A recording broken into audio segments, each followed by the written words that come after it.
Vomit on his sweater already. Mom's spaghetti. The acting isn't great, but we just have like cool action scenes. Like, I don't care, fun. And that whole scenario, literally why?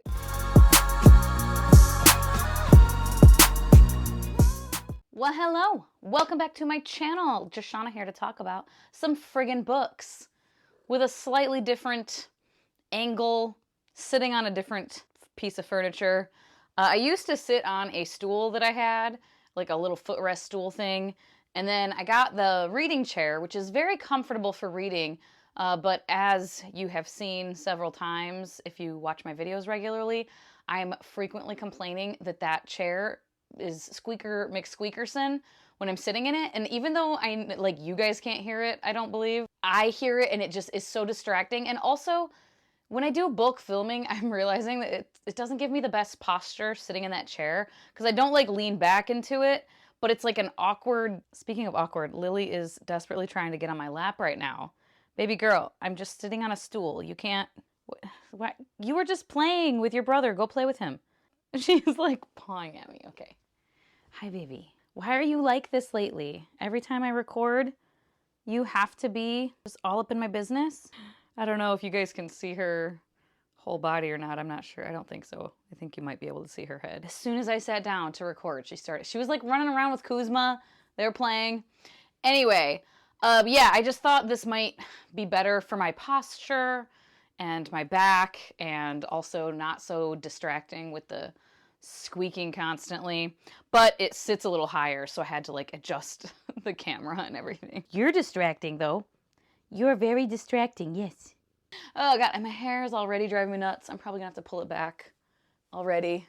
Before we get into it, don't forget to like, comment, and subscribe if you feel so inclined, and you have not already. And you can always just pop a little emoji down in the comments if you just want to make your presence known. Let me know you're watching, help the algorithm, all that jazz. I have several books to talk about today, a couple of DNFs. Let's just get into it. The first one was a DNF that I actually already unhauled, and that was Song of Blood and Stone by Penelope. I got 38% into this before I gave up, and this was a bummer. I had it on my physical shelves for a year at least, if not like maybe 2 years. And it's like a fantasy romance that I've heard people talk about, like the series being really good and like a good blend of the fantasy and the romance. And initially in the first like couple of chapters, I was like, okay, all right, I might be here for this. But then I just kind of stalled out, where for like a whole week, I barely made any progress. Every time I would pick it up to read, my eyes just like glazed over. My brain was not retaining anything. I was not invested in the slightest. It just wasn't grabbing my interest. 'Tis not the book for me, which was a bummer because I have heard a fair amount of people really enjoy it and enjoy the series, but it wasn't one for me. Hi, baby. You are so sweet. I'm getting Lily's hair all over. I'm gonna have to move you, baby girl, because like you're doing too much. Can you get down? She's so cute though. You're so cute though. I'm gonna have to put you down. Okay? You little old lady. Oh my god. You're so sweet. Okay, get down. Baby girl, you need to go. You're too distracting. She doesn't want to go. Oh my god. Oh, you're so sweet. Come on. This can't become a habit. It's too distracting. Okay, go play. Look at this toy. Wow, look at this. The next one is a book from the Goldsboro subscription box thing that I get, which is why it still has this plastic on it. I'm gonna keep it for now because, spoiler alert, I did enjoy this book, but it's one of those where like as the series goes on, will I keep enjoying it? If Goldsboro doesn't do an edition of the sequel whenever it comes out, I'll just get it from the library to check it out first. I imagine they would though. I don't know. I don't know how it works. It's so pretty though. I mean, there's some tabs in it, but the sprayed edges are really cool. But yeah, Scarlet by Genevieve Cogman. This one I finished in January, and I'll just read kind of the synopsis here. It's basically the French Revolution, but with vampires. Most of the vampires, if not all the vampires, are aristocrats, so during the French Revolution, that wasn't a great thing to be. But the League of the Scarlet Pimpernel is determined to rescue them, and they have an ace up their sleeve. Eleanor, a lowly maid from an English estate with a striking resemblance to some French royalty. So this girl, Eleanor, is our main character, and she kind of gets commandeered to assist on this mission to rescue some members of French royalty because she resembles one of them, and it's part of the plan. Things ensue from there. Overall, this was a really fun time. I quite enjoyed it. It's a shorter book as far as like fantasy is concerned, but it was a fun time and it kept my interest throughout. As for the characters, I really liked Eleanor. I did see some reviews of people thinking she's like dumb or not enjoying her.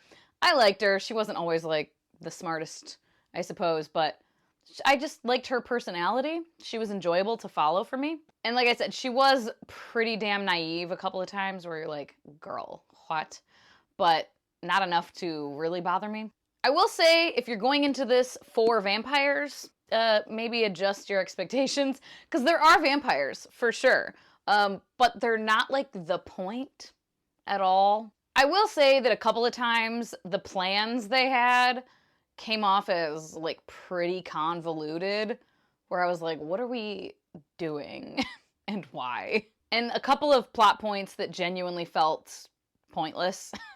Without spoiling anything, there's a certain tag-along that Eleanor has during a rainstorm, and that whole scenario, literally why? But overall, it just, I don't know, it didn't really bother me that much. I just kind of was enjoying following Eleanor. It was kind of like a more lighthearted, just fun time romp through Paris and France. And I was just enjoying following Eleanor, seeing what shenanigans she either was getting up to or getting out of, because there's a lot of that. And yeah, the pacing just worked well for me. I read this in 2 days, which is basically speed reading for me personally. My average days to read a book is 7, so 2 is like blowing through that bitch. I ended up giving this 4 stars initially. I might actually bump that down. I'm always doing this when I'm doing reviews and wrap-ups, being like, wait, maybe that's different. Because 4 for me is like 3.75, 4, and 4.25 are all just kind of in the like great range. And I feel like, yeah, 3.75. Yeah, that's because with time too, like it was fun and I read it really fast and I was like, dude, that was a good time.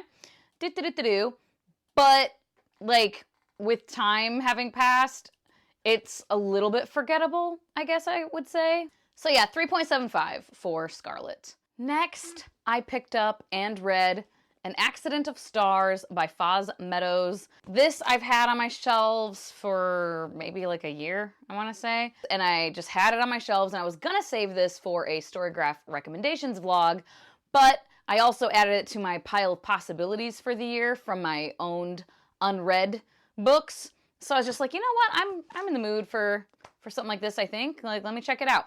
And I'm very glad I did, because spoiler alert, I loved this. It is Portal Fantasy.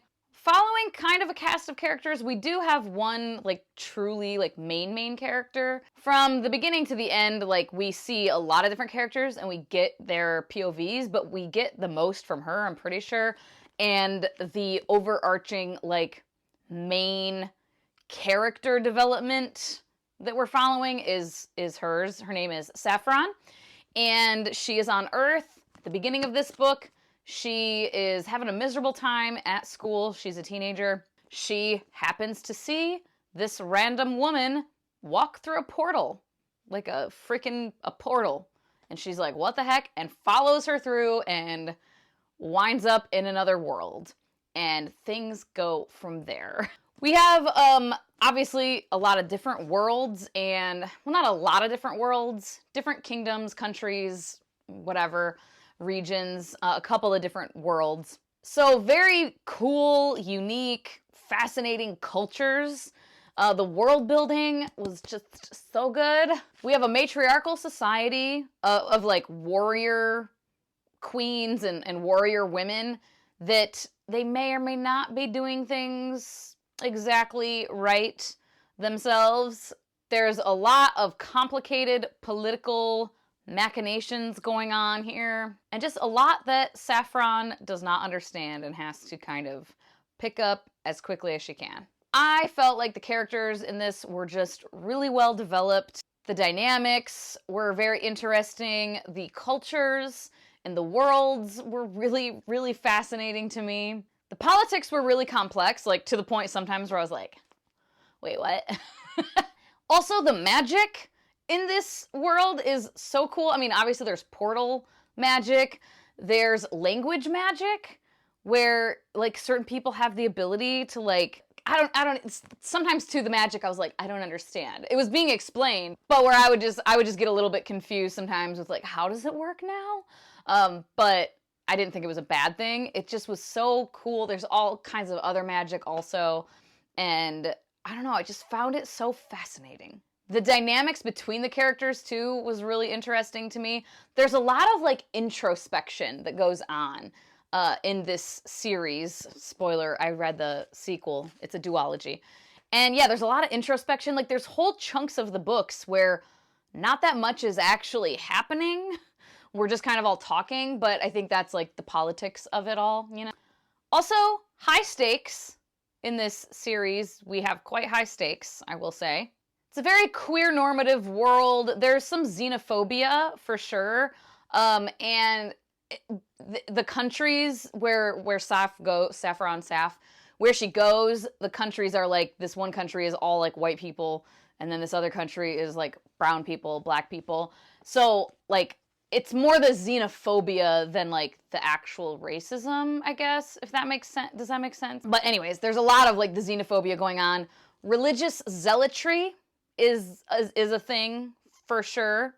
And their marriage rituals and customs are wildly different. It's very much like polyamorous, I guess. Like I said, queer normative. We have a trans character in this one. So we have trans rep, one of the like secondary characters, but that we get POVs with. We have main character who is sapphic as well. There's like PTSD conversations. They don't call it that necessarily, but Saf, and there's one other character, the one that she follows, who is a world walker who's from Earth. So they have like an understanding of like earthly customs and our understanding of things per where we're from. And yeah, I don't know. It was just, I just found it very fascinating. I just keep saying fascinating, but it was. And I ended up giving this 4.5 stars. Really, really enjoyed it. There were, like I was saying, there's a couple points where like we weren't really doing much, and there's several points where we're not really doing much. Mostly it was still really interesting, and like what we were talking about or thinking about and like sussing out was like really intriguing. But there were like one or two times in this one where the pacing did feel like just we were borderline like, okay, can we get out of here now? Can we move along? And then we did, but like where I started thinking like, all right, I'm kind of done with this. Really, really liked it though. This is severely underhyped. Severely underhyped. Pick it up if any of that sounds cool to you. And I just really like it. Oh, the author is Foz Meadows. I didn't say that. I really enjoy Foz Meadows' authorial voice though. And like, here's an example.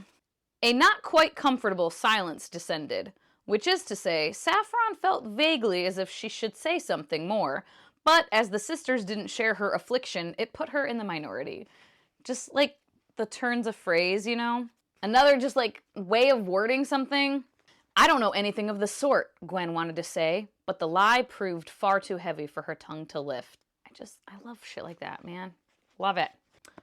This one made me emotional and is like a quote to save, but it's very spoilery and I can't really like censor it.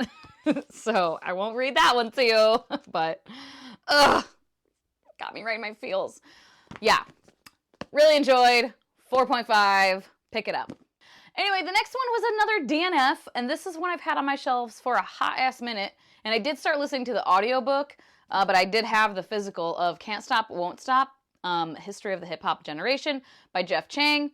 And first of all, I didn't really like the audiobook narrator, because the guy just sounded very, like, professional and serious man enunciating everything, but then was, like, quoting, like, hip-hop artists or quoting rap lyrics and just sounding like, I don't know, like corny, right? Where I was like, okay, what? Vomit on his sweater already. Mom's spaghetti. Like, not those actual lyrics, but like shit like that where you're just like, stop it. So, there's that. And anyway, I DNF'd this one because I guess I just thought it was something different. And I don't know why I never like looked into it further. I never like looked up any kind of like articles about it or reviews about it or anything.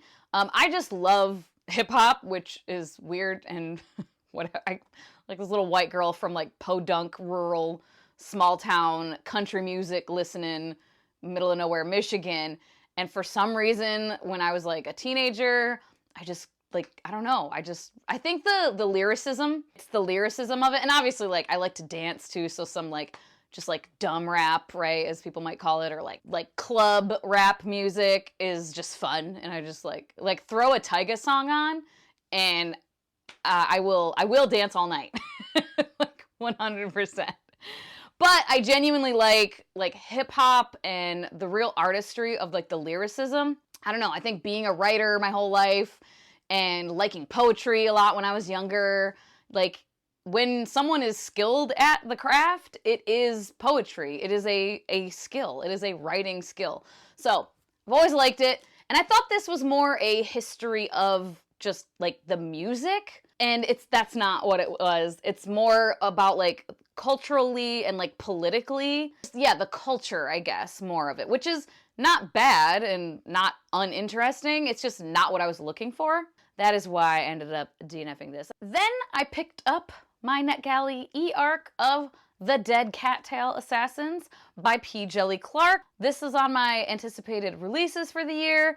I was very much anticipating this one. The premise is so cool. We are following an undead assassin who has a contract with a goddess and is asked for by name for an assassination that ends up going a little bit awry for reasons. Mystery and action ensues. So rereadability for this one, for me, not so much. I don't think I will ever reread it. And I mean, the two novellas that are in the Master of Djinn world, I also don't know that I would ever reread those, but I really enjoyed them a lot. Ring Shout, I want to reread. I definitely will reread that in my life. And the characters were cool. I didn't get particularly drawn in. They were fine. I didn't have a problem with them, but they were just kind of there for me. I just don't feel like there was a lot of character development. We didn't have enough time to get to know them. And the overall plot, like I said, the premise is really cool.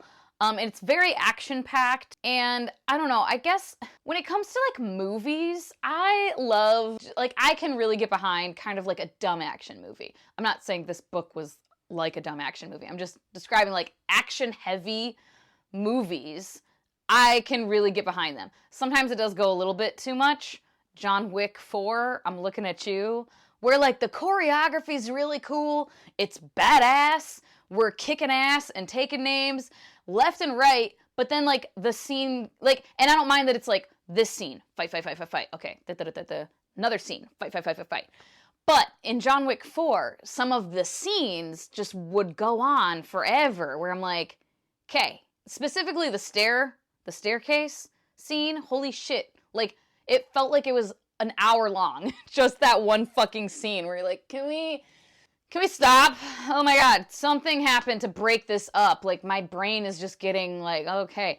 And that happened a couple other times in the movie. And I say all that to say that that's kind of what this book felt like to me. It felt like, because part of the plot is something goes awry and our main character is kind of like on the run a little bit, trying to figure out this mystery, and other assassins are coming after her now. And it was just like assassin after assassin after assassin after assassin. Like, there was literally a point where it's like, fight, fight, fight.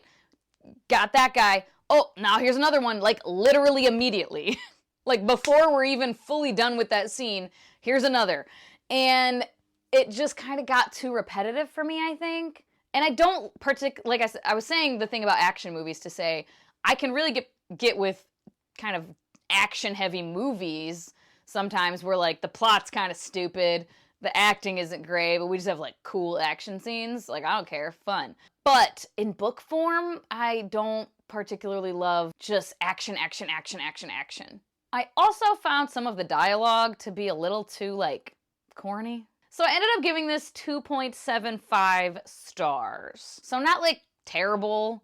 That is, like, kind of lower middle of the road for me. I've been recording this for 40 minutes. I need to hurry the fuck up. I only have 2 left, though. And one is a reread from my childhood. This is The Railway Children by E. Nesbit. It's a classic. It was written in, like, 1906 or some shit. And I have a different copy of this that I actually got as a gift when I was a kid that is, like, tattered and battered. So I bought this one for, like, rereads. And, oh my god, it's just so, like, cute and wholesome. It's just these kids that grow up pretty privileged in the city, and then something happens and they don't know what, but a lot of their belongings get sold off, and they have to move to a little cottage in the countryside, and they know that they are poor now. Like, that's the thing they say. And there's a railway that runs, like, near the house, and little adventures ensue. And it's just cute. It's just cute. There's, like, classism shit in here for sure. And it's weird because, like, towards the beginning, there's a part where it's like, girls can do whatever boys can. Yeah, like, their dad tells them this. But then later on, there is, and it's, I think maybe it's meant to be kind of, like, purposely silly. But there's a later on when, like, someone is talking to the boy, and it's an older gentleman kind of being like, hey, be nicer to your sisters. Like, they're, like, upset about something, an event that happens, and they're, like, kind of in a tizzy. And he's like, you need to be gentler with your sisters because they're girls, and, like, they're softer than us, and they're the nurturing ones, and just those, like, the stereotypes of gender roles. But then the boy turns around and, like, he's talking about, he's like, girls are so much softer and weaker than we are. They have to be, you know? Because if they weren't, it wouldn't be nice for babies. And that's why all the animals are so good to the mother animals. They never fight them, you know? And he's like, oh, I know. They're talking, he's like, no, and wild beasts, lions and elephants, they're immensely gentle with female beasts, and we've got to be too. He's trying to just tell him, like, be nice to your sisters, because he was being all like, oh, they're being stupid. Why are they throwing a fit? And, like, with very, like, stereotypical gender norms, whatever. But then the boy, this is why I say, I don't know if maybe it was meant to be, like, silly or whatever, because then the boy goes home, and he's like, Dr. Forrest has been talking scientific to me. No, it's no use my telling you what he said. You wouldn't understand. But it all comes down to you girls being poor, soft, weak, frightened things like rabbits. So us men have just got to put up with you. He said you were female beasts. And then the little one is like, I know what boys are. They're just the nastiest, rudest. She gets cut off. But yeah, stuff like that a couple times. It was written in 1906. I mean, what do you expect, you know? But not like I said, there was other points where it was like, girls can do what boys can do. They're just as clever as boys are, which is cute. But then obviously like classism stuff, talking about like the servants and like, well, we're nice because we're nice to our servants. Okay. But all their little adventures and everything are just so cute. And I was reading it and I'm like, dude, is this where my love of like British kind of like dry wit, sarcasm, like charm, like I love that in books and movies and stuff too. But like, God, when I get a book that has just that like funny, clever, witty way of like the authorial voice, I love it. I fucking eat it up. And it's like a hallmark of kind of like British literature. And I'm like, is this where it started? Because like there's so many things in here. Where is it? They're talking about their dad being able to fix stuff. He could mend all sorts of things. He had often acted as veterinary surgeon to the wooden rocking horse. Once he had saved its life when all human aid was despaired of, and the poor creature was given up for lost. And even the carpenter said he didn't see his way to do anything. And then it's the boy, his like little steam engine is like broken, and so he's like, Dad'll fix it. And then it goes, Peter, with heroic unselfishness, did not say anything about his engine till after father had his dinner and his after-dinner cigar. The unselfishness was mother's idea, but it was Peter who carried it out. Just silly stuff like that, you know? Anyway, I liked it. It was a good reread. I gave it 5 stars the various times that I read it when I was a kid. I just, like, loved being back in this world, so 5 stars again. Kind of just for nostalgia more than anything, but... And then just last night, I finished A Tyranny of Queens by Meadows. I don't have a copy yet, but I will, because I will be rereading this at some point in my life, for sure. I kind of wanted to reread it again as soon as I finished it last night. I finished it and closed the book and immediately, like, out loud to myself said, "Ugh, I wish there was more." Like, I'm so upset that this is just a duology. Like, I need more. I want a spin-off. Like, please, Meadows, if you ever see this video for some reason, please write spin-offs in this world with these characters. Oh my god, I would love it so much. And like, I already talked about what the first book is about, so that's the premise: portal fantasy, etc., etc. Lots of politics going on. There was even less, like, actually happening in this book, I felt like. It was a lot of characters hanging out and talking and, like, whatever, but there was, like, so many reveals, like, the wider world and worlds. We went to, like, other places, and we were learning. The light just, the sun is, like, going away. Hello? Anyway, we're learning all kinds of things about the portal magic and about the place that Saf goes to in the first book, the main, like, world she goes to. We're learning so much more about that place and some of the villainous characters from the first book. Like, so many times I was like, oh shit, oh my god, like, what the hell? And Saf is dealing with some stuff at the beginning. I don't want to, like, give spoilers for things, but, like, her whole thing towards the beginning of the book was also fascinating to me. Just some of the stuff she's dealing with and how she handles it and how she is talking to the adults in her life. Top tier, loved it. In this one, we have some new characters get introduced as well, one of whom, it's not, like, named on page, because, again, we're in a different world where they don't have the same language and things, and, like, understandings of things, but we have a character who's very clearly, like, autistic coded, and so we have that representation, and we get, like, POVs of him and, like, being in his head and how he sees things and thinks about things, and it's very, very fascinating. And then, yeah, the trans character is in this one as well. And god, what, I don't even know. There's just the religious zealotry thematic stuff is ramped up for sure. We have mythical creatures, I will say, magical mythical creatures that we see a little bit in the first book, but we see more of in the second book. Just more very tense, complex political machinations, scheming, etc. And a lot more also, like, the introspection, talking about things like PTSD and, like, our personal agency and what that means and what that looks like and what are we gonna do to get it and keep it and just all this stuff. But oh my god, I liked this one even more than I liked the first book. Like, and stakes were high again, and emotional moments again, particularly toward the end. I got choked up several times, and, like, this is a book where when I finished it, I was like, oh my god, I need more.